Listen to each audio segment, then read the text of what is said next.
For this recipe, we're going to be making pork tenderloin. If you guys want to continue to see more recipes, don't forget to hit the subscribe button if you haven't already and keep following us. Here, I'm just going to start by cutting my meat about 1 to 1.5 inches from the top. I'm not going to be slicing all the way through, but I'm just making some slits in the meat so that my seasoning will get down deep in there. And you want to have a pan that has about probably 2 inches or more sides on it, like you see mine. You don't want a cookie sheet or a super tiny pan, because your juices will roll over in your oven when this is cooking. So we're just going to finish by cutting this, and then we're just going to use the top of our knife to poke some holes down in this meat. And your holes you want to get pretty deep so that the seasoning can go through the meat pretty well. So we're just going to be doing this pretty much everywhere. Just pierce it with the tip of your knife. And here we are about done. Now we are going to start with our seasoning mix.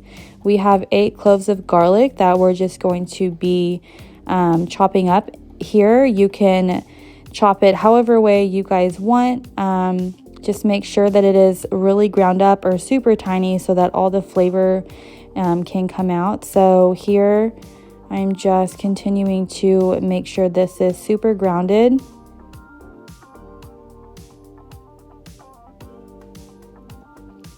And this is what it should look like whenever you guys are done with the garlic.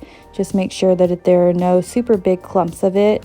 And next we're going to be cutting 1 lime. We're going to be using the juice from this lime. We're just going to juice it into a glass bowl here. And this is going to be our seasoning that we're going to rub on our meat. So here we're just getting all the juice out of this lime. You want to juice both halves of the lime and get as much juice as you can out. If you guys don't have an actual lime, you can use lime juice from a bottle. Next, we're going to be putting in our garlic that we just chopped up, smashed up. We're going to pour it into our lime juice.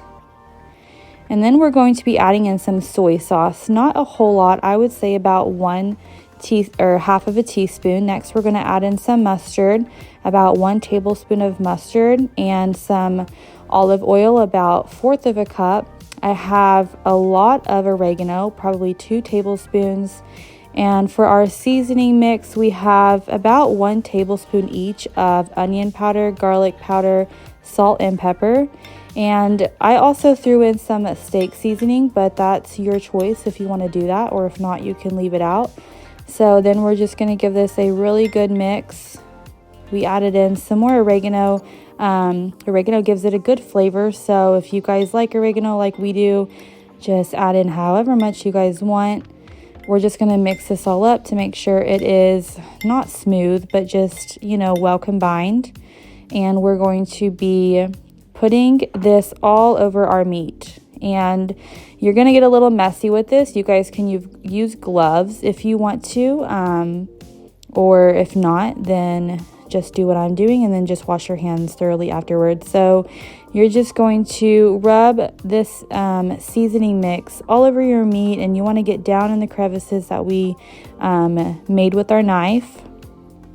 Make sure that the meat is fully covered the best that you can in this mixture. And if you guys need more of the mixture, then you can always add more, but this should be enough for all of your meat. So you're just going to do this side really well. Make sure that all sides and corners are covered. And if you guys haven't already, you might want to go ahead and preheat your oven. We're going to be cooking this on 400 degrees for 2 hours covered. So you want to go ahead and preheat it. And then you're going to do 450 degrees for 1 hour uncovered. So here we're just finishing up with putting all the seasoning onto our meat, making sure that I didn't miss any places or crevices in my meat. The seasoning got down there really well. And then we are, of course, going to flip it over and do the other side. And here you're just going to smooth it all out. We didn't make any crevices over here, so it's pretty easy and simple. Just smooth the rest of your seasoning onto this side like I'm doing.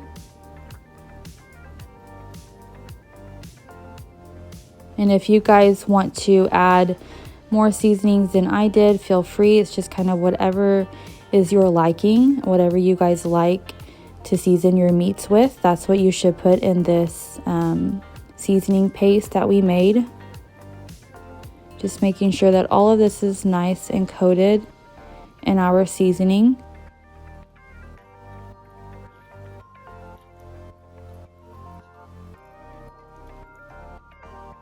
And then once we have this done, we're going to be covering it with foil. And like I said, we're going to be cooking this in our oven on 400 degrees for 2 hours covered.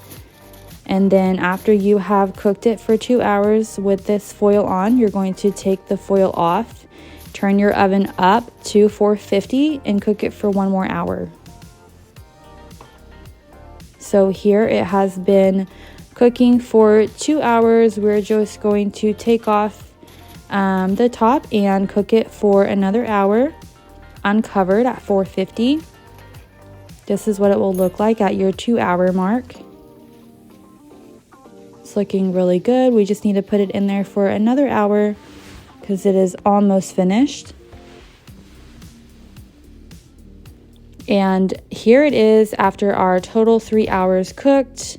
It turned out just how we wanted. It is a little, dark on the top, and that's exactly how you want it. It's nice and cooked well.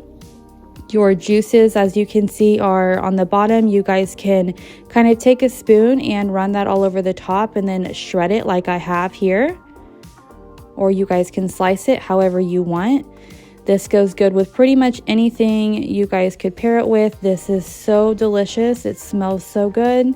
It turned out really well. If you guys try this recipe, let us know in the comments. And as always, if you have not subscribed to our channel, go ahead and do that and keep following us for more yummy recipes.